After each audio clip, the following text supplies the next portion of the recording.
तो जामवंत जी सभी लोगों को समझाते हैं, कह रहे हैं, और भोलेनाथ मैया पार्वती को समझाते कहते कि देखो मां, जामवंत जी कहने लगे कि अब मैं बूढ़ा हो गया हूं, शरीर में पहले वाली वो ताकत जो है नहीं रही है। जब मैं खरारी यानी खर के सतुत श्री राम बामन थे, तब मैं जवान था, तो मुझे बहुत बल था। अब वो बल जो है ना मेरे अंदर नहीं है, इसलिए मैं नहीं जा सकता। और ये जामवंत जी हैं, जामवंत जो रीछ के देश में है, ये है कौन आकर के? ये सब देवता ही हैं, जितने भी हैं, रीछ भालू बानर जो हैं, ये सब देवता ही हैं। ये बानर कोई नहीं, ये सब बानर के भेष में है, लेकिन है ये सब देवता। और ये रीछ जो बने हुए हैं, ये ब्रह्मा जी हैं, यही ब्रह्मा जी हैं। और जो हनुमान जी हैं, ये मेरे बाबा भोलेनाथ यानी शंकर जी हैं। तो आगे कहते हैं, ऋक्षराज कहते हैं कि देखो भैया, जानकी जी का तो पता लगाना ही हर हालत में, कैसे भी लगाया जाए पता लगा। अब जामवंत जी ताकत का एहसास किसको कराते हैं? बहुत मुकरम हनुमान जी, कि हनुमान जी को अपनी ताकत का पता नहीं है, कितनी ताकत है वो भूल चुके हैं। और यहीं पर कल कथा में विराम लगाया था। अब आगे की कथा को हम सभी लोग श्रवण करते हैं। तो जिस दोहे विराम लगाया था, मेरे बाबा तुलसीदास जी ने दोहे में लिखा है, और भोलेनाथ मैया पार्वती को समझाते हैं कि बल बांधत प्रभु बाड़ो सो तन वर्ण न जाए, और अभय घड़ी में दीनी 60 प्रदक्षिण।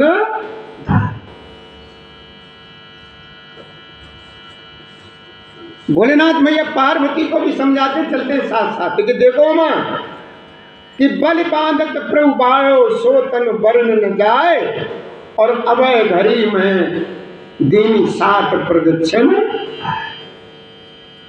कि देखो मां, बलि के बांधते समय प्रभु इतने बड़े हो गए, अब कौन से बलि? ध्यान देना, वो बलि जिन्होंने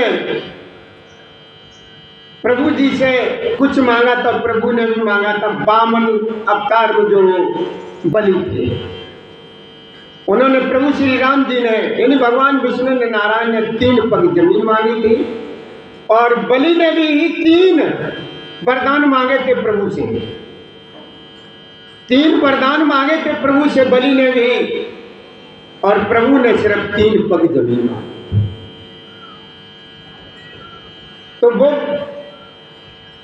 जिसमें उसमें बंधे हुए थे, तो प्रभु जी ने जब 3 पग जमीन मांगी थी, तो 3 पग जब वो नाप रहे थे, तो कैसे बढ़ रहे थे? इतने बड़े, कितने बड़े, कितने बड़े, क्योंकि उस शरीर का वर्णन नहीं किया जाता।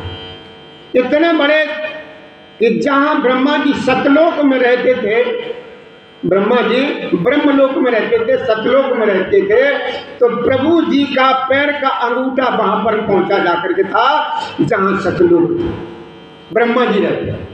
और ब्रह्मा जी ने देखा कि अरे ये तो चरण मेरे प्रभु का है, ये तो मेरे चरण मेरे प्रभु का है। इतना पैर मतलब प्रभु जी का बड़ा था, हमारे नारायण का शरीर का वर्णन नहीं किया जा सकता है, इतना बड़ा था। किंतु मैंने 2 ही घड़ी में दौड़ करके उस शरीर की 7 प्रदक्षिणाएं की थी। ये कौन बता रहा है? ये ब्रह्मा जी जो जामवंत बने हैं, वो उस वहां पर जो जनता इकट्ठी है, वानरों की सेना, उसको समझा है कि जब बलि ने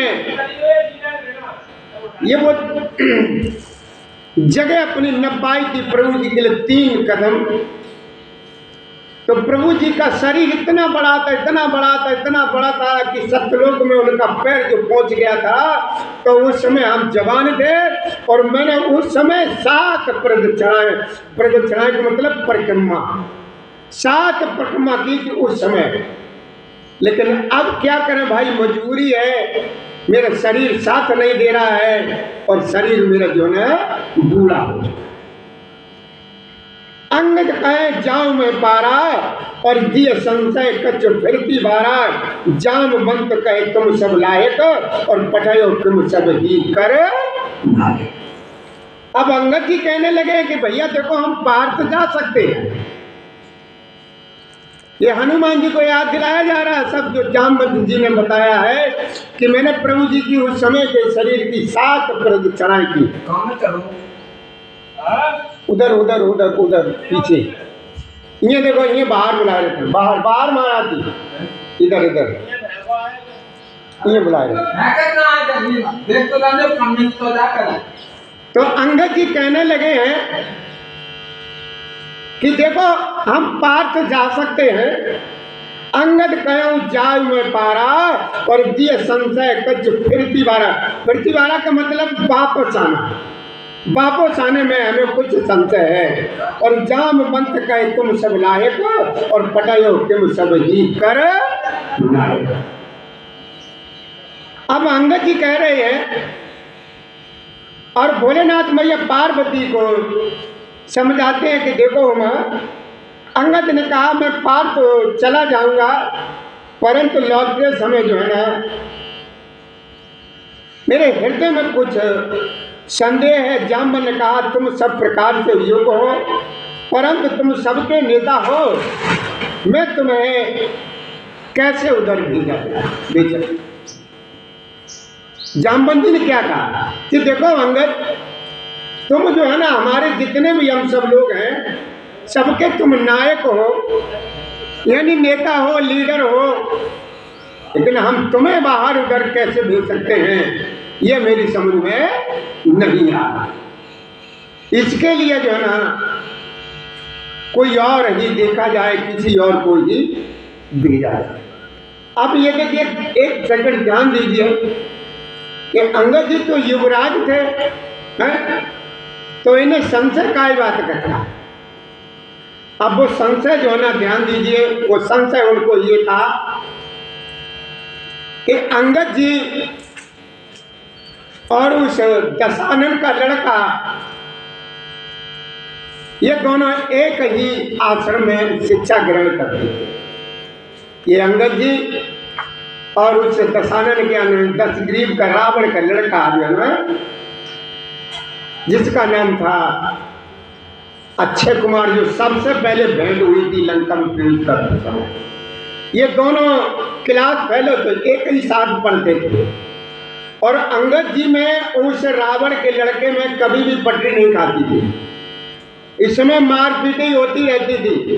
वो गुरु जी से शिकायत करता था, लेकिन अंगद जी उस समय तो नहीं बोलते थे। उसके बाद में गुरु जी के पास से हटने के बाद फिर छेड़ाछाड़ी करने, क्योंकि अंगद जी बानरी तो थे, अंगद जी थे बानरी तो है, और बानर की तो ये आदत होती है उछल कूद करने की, तो इनमें मारपीट थोड़ी बहुत तो होती रहती है।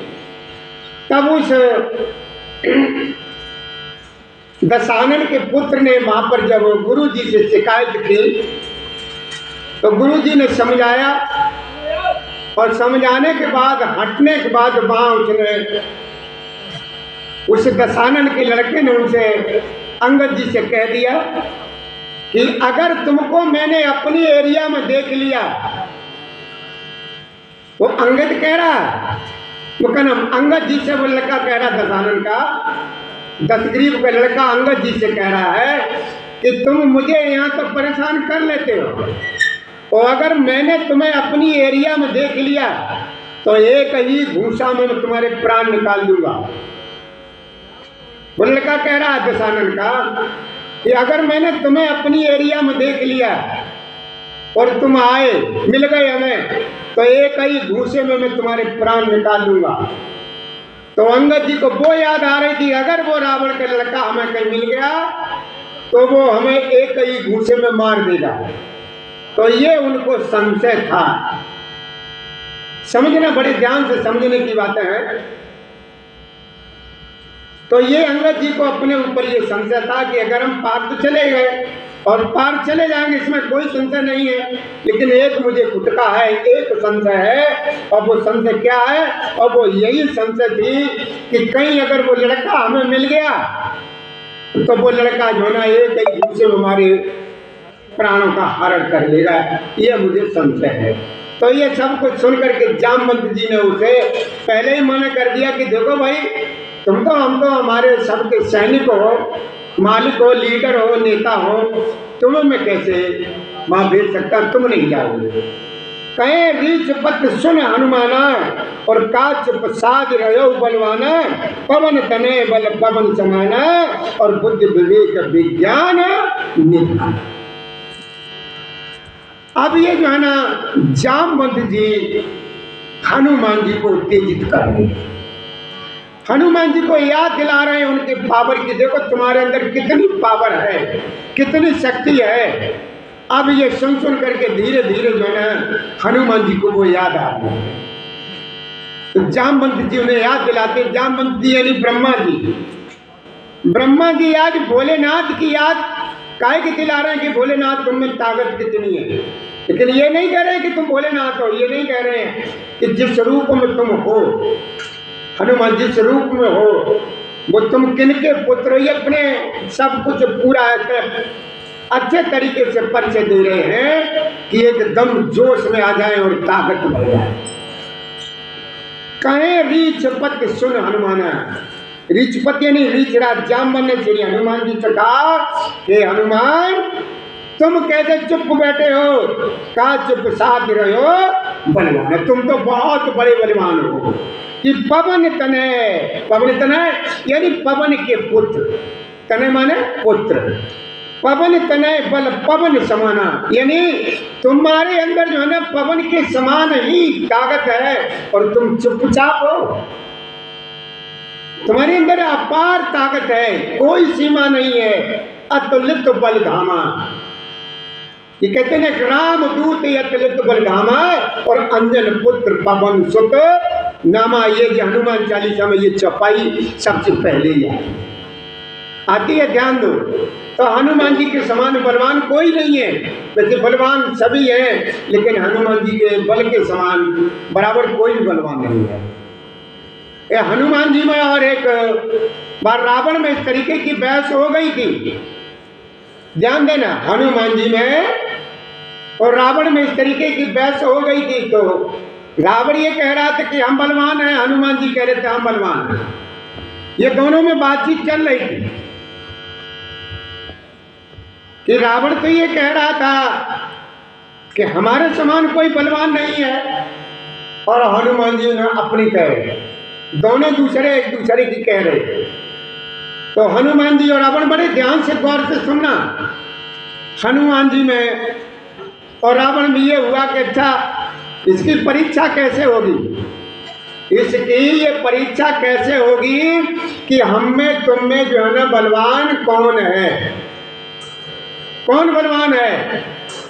तो रावण ने कहा कि ऐसा करो, इसकी परीक्षा ऐसे हो सकती है कि एक मुक्का तुम मारो मेरे और एक मुक्का मारो तुम्हारे हम, एक घूसा तुम मेरे मारो और एक घूसा हम तुम्हारे मारे। जो मूर्छित हो जाए, जो मूर्छित हो जाए तो समझ लेना कि वो कमजोर है। ये हनुमान जी में और रावण में ये मतलब ये बातचीत हो रही है एक दूसरे का बल जानने के लिए। तो हनुमान जी ने कहा ठीक है भाई, हनुमान जी ने कहा सही है। अब दोनों आदमी जो है ना सहमत हो गए, दोनों योद्धा, इधर दशानन भी तैयार हो गया इस बात पर और हनुमान जी भी तैयार हो गए।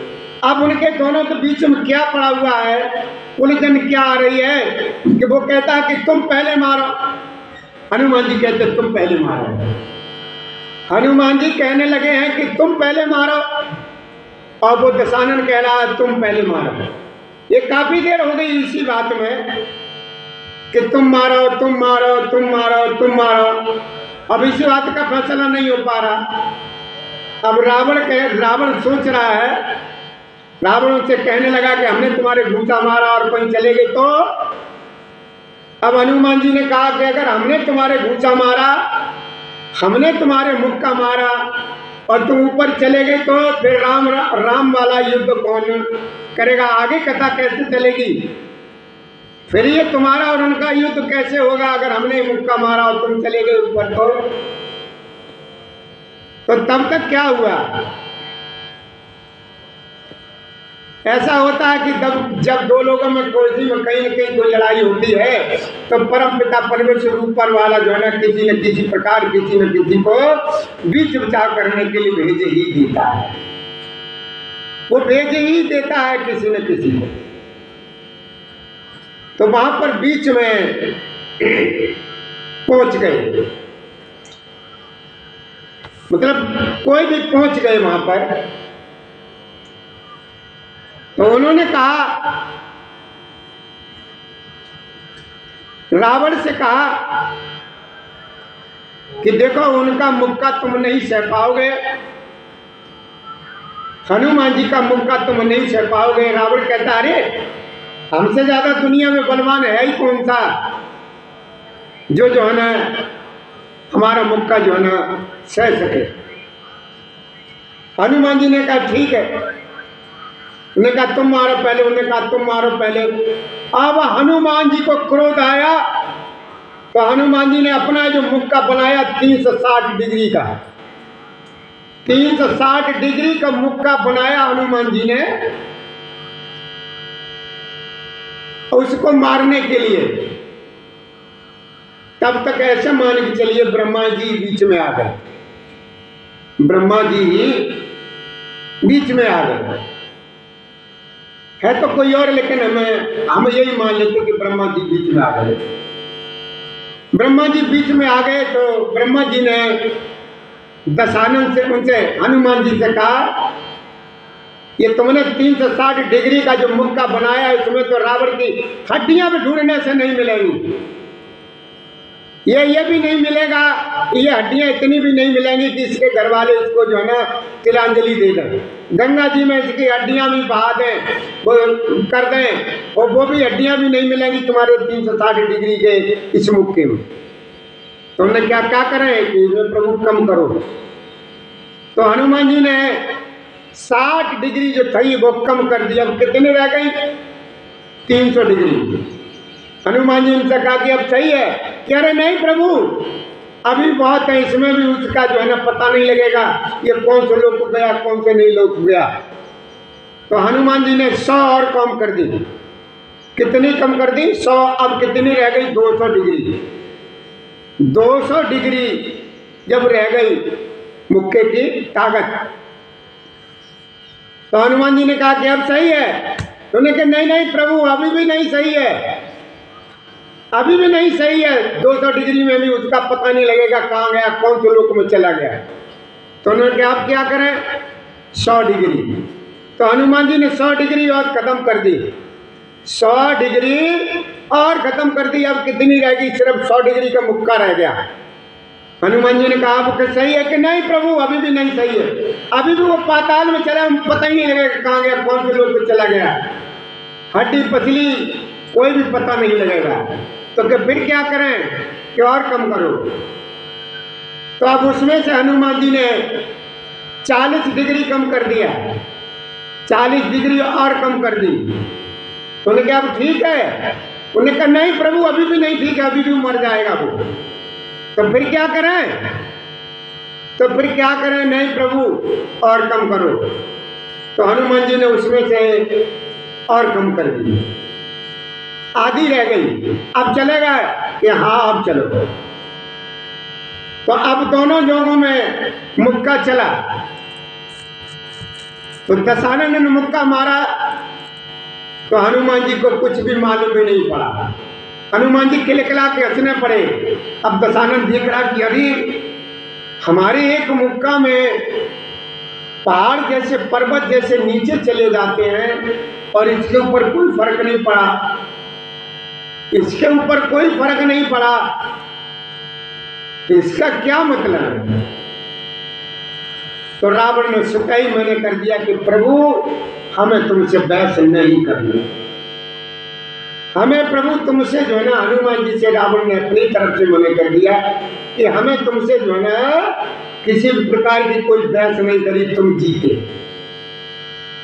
तो ये है हनुमान जी और रावण का बल। तो हनुमान जी अतुलित बलधामा, राम दूत अतुलित बलधामा और अंजन पुत्र पवन सुत नाम।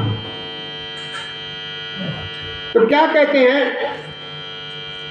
कह रीछ पट सुन हनुमाना और काच प्रसाद रहो बलवाना, पवन तनय बल पवन समाना और बुद्धि विवेक विज्ञान। बाबा भोलेनाथ माँ पार्वती से कहते हैं कि देखो माँ, जामवंत जी जो है हनुमान जी को कैसे याद दिला रहे हैं, कैसे उनकी ताकत की, कैसे ताकत की याद दिला रहे हैं कि अरे तुम चुपचाप बैठे, तुम तो पवन पुत्र कहलाते हो, तुम्हारे समान कोई दूसरा है नहीं, और तुम चुपचाप। अब जैसे ये समझाते तैसे ही हनुमान जी को अपनी ताकत की याद आती। तुम विवेक और विज्ञान की खान हो और तुम चुपचाप बैठे हो।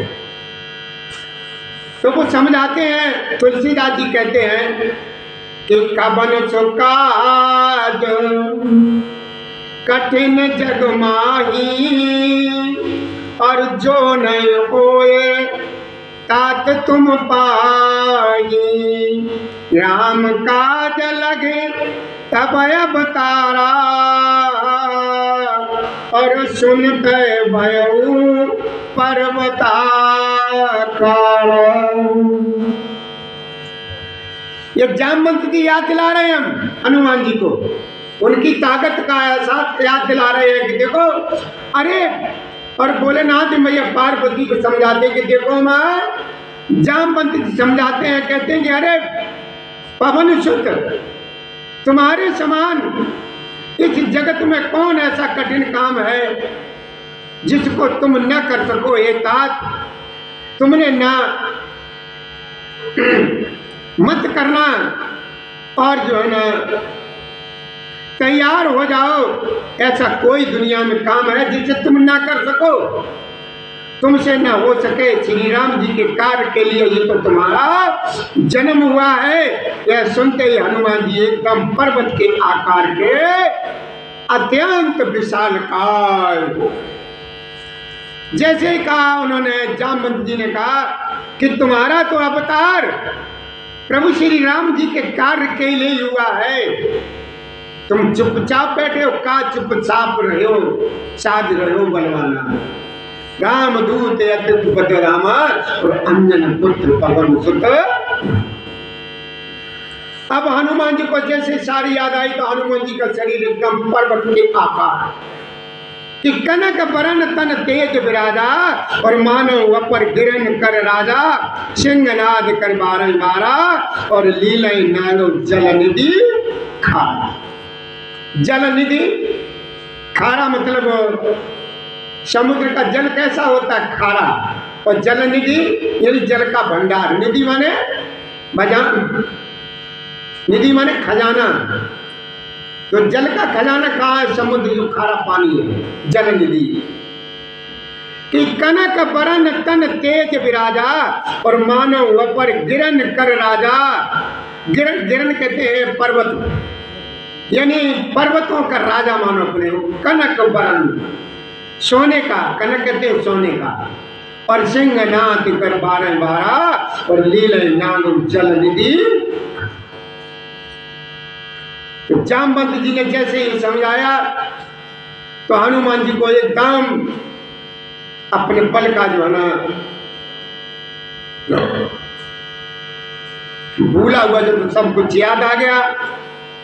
और भोलेनाथ मैया पार्वती को समझाते हैं कि हनुमान जी का सोने का सा रंग है, शरीर पर तेज सुशोभित है, मानो दूसरा पर्वतों का राजा सुमेरु हो। हनुमान जी ने बार बार जो है ना सिंहनाद करके कहा, मैं इस खारे समुद्र को खेल ही खेल में ला जाऊंगा। अब हनुमान जी ने क्या कहा, अरे ये क्या समुद्र है, ये कुछ भी नहीं, ये तो एक नाली के समान है, इसको तो मैं एक बार नहीं बार बार लांग सकता हूँ और लांग जाऊंगा। सहित सहाय रावण मारी और आनो यहाँ त्रिकूट उपारी, जाम बंत में पूछो तो ही और उचित शिखावन दीजो।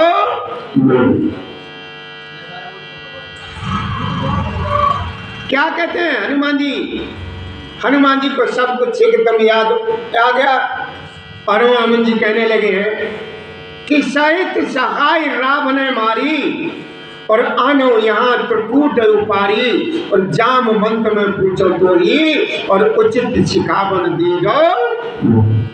अब हनुमान जी जो है ना जाम मंत्र से पूछने लगे, कहने लगे और भोलेनाथ मैया पार्वती को समझाते, कहते कि देखो मां, सहायकों के सहित रावण को मार करके त्रिकूट पर्वत को उखाड़ करके यहाँ मैं ला सकता हूँ। ये जाम मंत्र में तुमसे यही पूछता हूँ और ये राय लेता हूँ, तो मुझे उचित सीख देना कि मुझे क्या करना चाहिए और क्या नहीं करना चाहिए।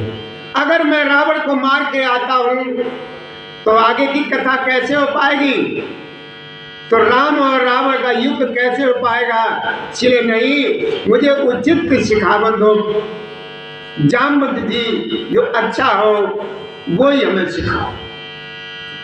इतना करो तात तुम जाई और सीता देख कहो सुध्याई, तब निज भुल बल राजीव नैना और कौतुक लाग संग कपीर। अब जामवंत जी ने कहा कि देखो हनुमान, तुम इतना करो, ज्यादा मत। और भोलेनाथ मैया पार्वती को समझाते हैं कि देखो मां, जामवंत जी हनुमान जी को समझा रहे हैं, कहते हैं कि देखो इतना करो, ज्यादा कुछ न करो, इतना करो कि इतना करो तात तुम जाई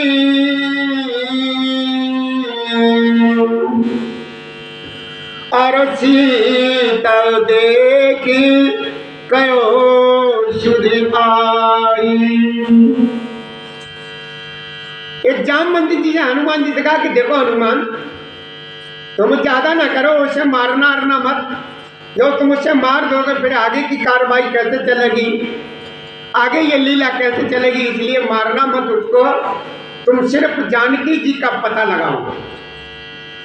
और भोलेनाथ समझा रहे हैं कि जामवंत ने कहा तो तुम जाकर के इतना ही करो कि जानकी जी को देख करके लौट आओ और उनकी खबर प्रभु श्री राम जी को बता दो, और फिर कमल नयन प्रभु श्री राम जी अपने बाहुबल से ही राक्षसों का संहार कर सीता जी को ले जाएंगे और खेल ही के लिए वे बानरों की सेना साथ लेंगे। ये जामवंत जी ने हनुमान जी को समझा दिया कि देखो भैया, तुम सिर्फ जानकी जी को ये देख करके आओ, ये पता लगा करके आओ कि जानकी जी किस स्थिति में है, और ये लौट के आओ, प्रभु जी आएंगे और जानकी जी को ले चलेंगे।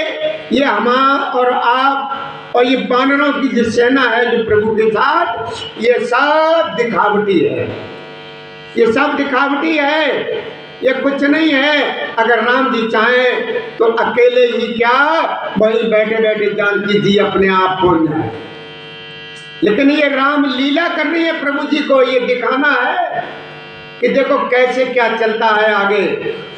तुम सीता जी को ले आएंगे और खेल ही खेल के लिए बानरों की सेना प्रभु श्री राम जी साथ लेकर के आएंगे। ये बानरों की सेना है क्या, ये सब देवता ही तो हैं, ये जितने भी हैं ये सब देवता ही तो हैं,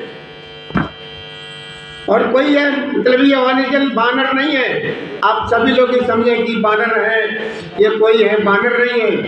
अब देखिए साक्षात तुम लोगों को जो जामवंत जी दिखाई दे रहे हैं, ये ब्रह्मा जी हैं, जो हनुमान जी हैं वो शंकर जी हैं, ये सब देवता ही हैं। और ये बानर जितने भी हैं तो जो 33 कोटि देवता बताए गए हैं, जो 33 कोटि जो देवता बताए गए हैं, और वही ये सब देवता हैं जो वानरों के रूप में है। कि मनु और शत्रुपा की तपस्या से हमारे प्रभु श्री राम यही नारायण जब प्रसन्न हुए थे, तो सभी देवताओं से कहा था बुला करके कि देखो तुम लोग जो ना वहां पर जाओ किष्किंधा में, और वहां जाकर के तुम लोग हमारा इंतजार करना, और हम त्रेता में आएंगे, और जगह भी बता दीजिए। मनु और शत्रुपा जी को यह भी बता दिया था कि देखो हम त्रेता में तुम्हारे घर आएंगे, और हमारी जो भार्या है यानी सीता जी, जानकी जी, उस समय उनका नाम होगा, वो भी आएंगी, तुम चिंता नहीं। आश्वासन दे दिया था कि त्रेता में हम आएंगे। और जिस समय के भगवान ने आने के लिए कहा था, उस समय जो चल रहा था वो सतयुग था। कौन सा था? सतयुग था। हमारे प्रभु श्री राम जी त्रेता में आए थे, कृष्ण कन्हैया आए थे द्वापर में। अब आगे क्या है? आगे देखिए, एक सेकंड इधर ध्यान दीजिए कि लोग ये कहते हैं राजा जनक ने कितनी यज्ञ की थी। अगर किसी को जानकारी हो तो बताने की कृपा करें, नहीं तो हम बताएंगे, वो माननी पड़ेगी। वैसे तो कहते हैं कि 100 यज्ञ का प्रावधान है। जो 100 यज्ञ पूरी कर लेता है, जो 100 यज्ञ पूरी कर लेता है, वो कहाँ का हकदार हो जाता है? वो काय का हकदार हो जाता है जिसकी 100 यज्ञ पूरी हो जाती है? इंद्र के इंद्रासन। जो 100 यज्ञ पूरी कर लेता है वो इंद्र के इंद्रासन का अधिकारी हो जाता है। लेकिन राजा जनक ने अपने सारे जीवन में 2 ही यज्ञ की थी। बड़े ध्यान से सुनना, ये बात में हरे कोई आपको बताएगा नहीं, न कहीं पूछ के देख लेना किसी से, और अगर किसी ने बताई हो तो हमें बता दो कि हमने ये बताई किसी ने। कि राजा जनक ने 2 यज्ञ की थी सारे जीवन में। एक ज्ञान यज्ञ की थी, ज्ञान यज्ञ पहली। ज्ञान यज्ञ ऐसी यज्ञ थी कि राजा जनक जी ने एकलव्य जी को जो ना हरा दिया था ज्ञान में। एकलव्य जी थे, एकलव्य जी को तो आप सभी लोग जानते हैं, नाम तो सुना ही होगा आपने। वो एकलव्य जी जो थे बहुत ज्ञानी थे, उनको भी जनक जी ने जो ना पीछे कर दिया। और दूसरी यज्ञ ये की थी कि ध्यान दीजिए, देखिए, चाहे कोई महात्मा हो, चाहे संत हो, चाहे कोई भी हो, और चाहे अपने तप के बल से, चाहे अपने ज्ञान के बल से, चाहे अपने भजन के बल से, किसी भी प्रकार से ब्रह्म के साथ साथ सबको दर्शन करा दे, उससे बड़ा कोई यज्ञ नहीं। चाहे किसी भी प्रकार कुछ भी करना पड़े, चाहे भजन से, चाहे तप से, चाहे प्रवचन से, चाहे किसी भी प्रकार सब लोगों के भगवान के अगर दर्शन करा दे तो उससे बड़ा कोई यज्ञ नहीं है। और ये दोनों यज्ञ जनक जी ने किए थे। कैसे किए थे? एक मैंने ज्ञान यज्ञ तुम्हें बता दिया, ऐसे वो ज्ञान यज्ञ में आगे रहे। और दूसरा यज्ञ किया था कब? ये धनुष यज्ञ जो बोला जाता है।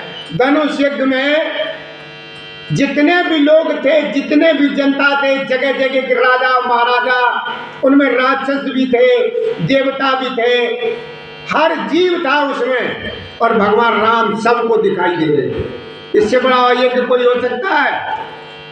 तो राजा जनक जी ने 2 यज्ञ किए थे। ये एक वो ज्ञान यज्ञ, और ये यज्ञ जिससे अपने उससे अच्छेपन से, प्रवचन से, तपस्या से, भजन से, किसी भी प्रकार से, कि धनुष के बहाने हमारे जनक जी ने सारी जनता को, सबको भगवान राम के दर्शन, साक्षात ब्रह्म के दर्शन करा दिए। ये 2 यज्ञ राजा जनक ने किए। क्या मिला आपको आज इसमें? कि राजा जनक ने कितने यज्ञ, आपसे अगर कोई पूछ बैठे, आप भी कहीं जवाब तलाब हो रहा हो और अपने को कोई अगर ज्यादा श्रेष्ठ समझ रहा हो तो आप वहां पर दावे के साथ कह सकते हो कि भैया हमारी समझ में नहीं आता है कि हम ये जानना चाहते हैं कि जनक जी ने यज्ञ कितने किए थे जो सबसे उत्तम थे। जनक जी ने कितने यज्ञ किए थे वो अगर जानते होंगे, कोई शास्त्री होंगे तो बता देंगे, और अगर शास्त्री जी नहीं है तो बताना मुश्किल है कि शास्त्री जी सभी जानते होते हैं। शास्त्री जो होते हैं, जो कथा है, भागवत है, शिव पुराण है, जो कहते हैं वो सभी जानते होते हैं, लेकिन कोई पूछने वाला नहीं होता है तो बताइए क्यों। तो 2 यज्ञ किए थे। और देखिए भगवान राम के पुत्र कौन है? भगवान राम के पुत्रों में गिनती किसकी आती है? राम के पुत्रों में गिनती देखिए हमारे साधु संतों की आती है। ये साधु है, संत है, महात्मा, ये प्रभु श्री राम जी के पुत्र ही तो हैं। बताइए, अच्छा ध्यान दीजिए, इनसे क्या कोई साधु संत महात्मा कोई है? इनसे आपको क्या मिलता है? इनसे अगर आप ये बात करेंगे वो तुमको भगवान की ही बात बताएंगे। और भगवान की बात कौन बताता? अपने माता पिता की बात कौन बताता है? पुत्र।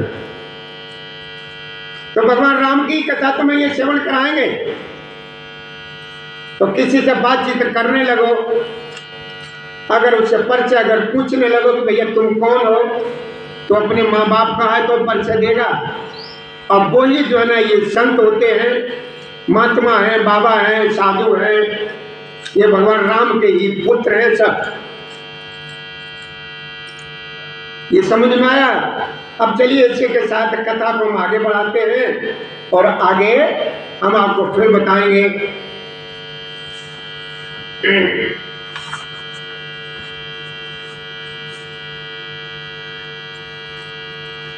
दद्दू कुछ समझ में आ रहा है?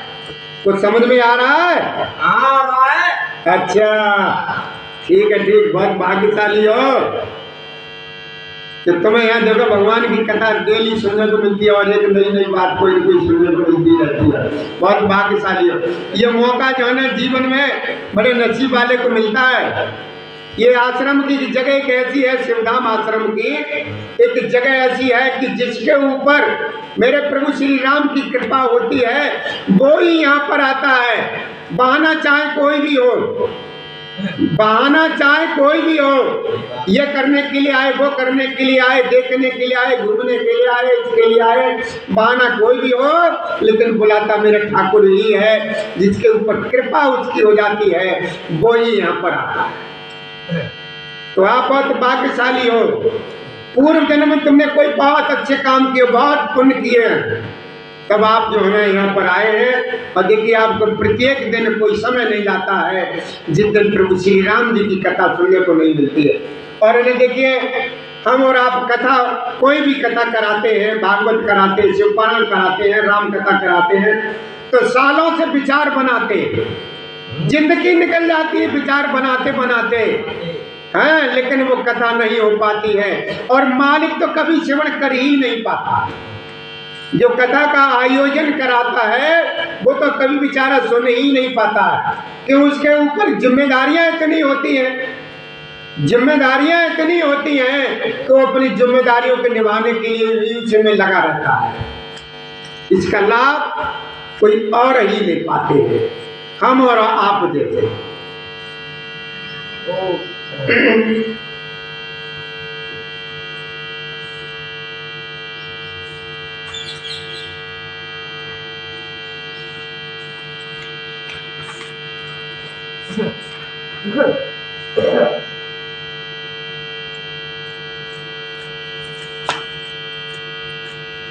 श्री राम जय राम जय जय राम, श्री राम जय राम जय जय राम, श्री राम जय राम जय जय राम। पंचकन्या पंचकन्या आप जानते थे? तू कौन किन्हें किन्हें कहा जाता है, कौन कौन है पंचकन्याएं? जो देखिए बाल बच्चेदार भी है, सब कुछ है, और फिर वो बोली जाती है पंचकन्याएं, कन्याएं बोली जाती है। तो ध्यान दीजिए, देखिए पंचकन्याएं कौन कौन सी है।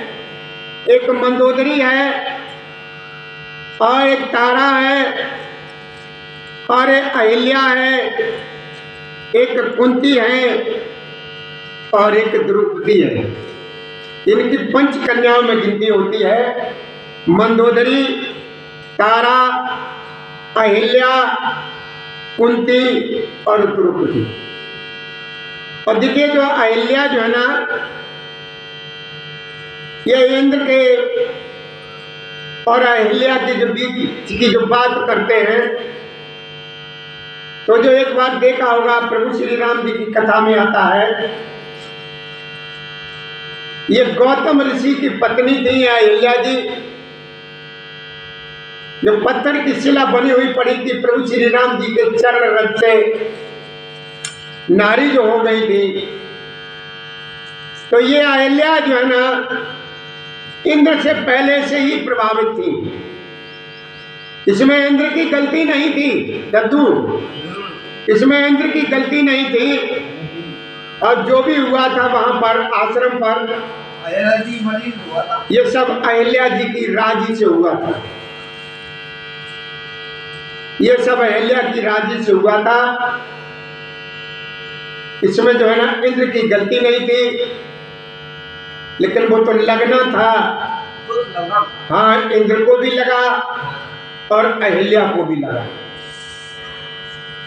तो ये ऋषि जी ने श्राप दे दिया कि जा तू पत्थर की हो जा, इसलिए वो पत्थर की हो गई थी। तो इसमें जो है ना इंद्र की कोई गलती नहीं थी भैया, लेकिन वो तो ये लगना था। वो क्या कहते हैं ना, एक कहावत कही जाती है ना, हिल्ले रुधिक बहाना मौत। जब हमारा तुम्हारे ये शरीर जो है ना, जब हिले लगना होता है तो काय का बहाना लगता है मौत का। तो वही उन दोनों को ही उसका बहाना लगा था, अहिल्या को लगा था। इंद्र ने छल किया है और इंद्र के साथ अहिल्या का पहले से ही प्रभाव था, बहुत प्रभावित थी। तो चलिए अब कथा को आगे बढ़ाते हैं।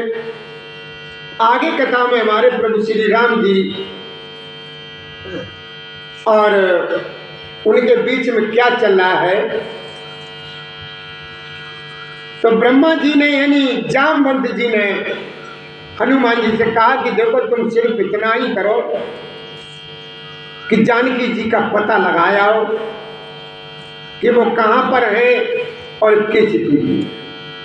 तो इस पर हमारे बाबा तुलसीदास जी ने छंद लिखा है, और छंद में क्या लिखा है, कपिसेन संग संगार निश्चर राम सीतायान है, त्रलोक पावन सुध ससुर मुन नारदाद बखान है, जो सुनत गावत कहत समुझत परम पद नर पावही, रघुवीर पद पातोज मधुकर दास तुलसीदास।